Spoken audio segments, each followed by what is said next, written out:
Hey all, welcome back to the channel. Today I am doing another video for the power solution that I've got for my Luna Rover.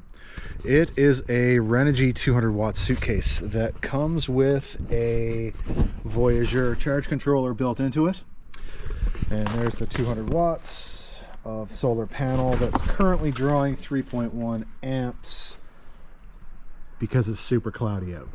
But that being said, it works.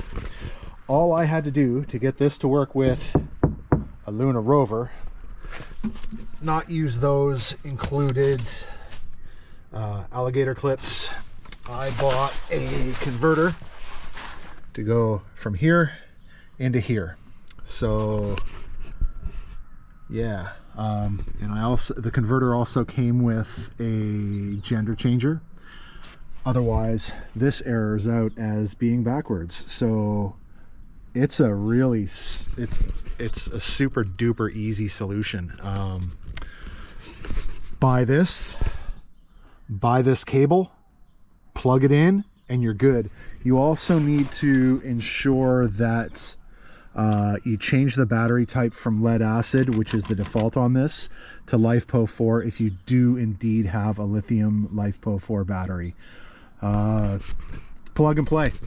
I'm very happy with this. So it seems to be working. Here's to free energy. Peace.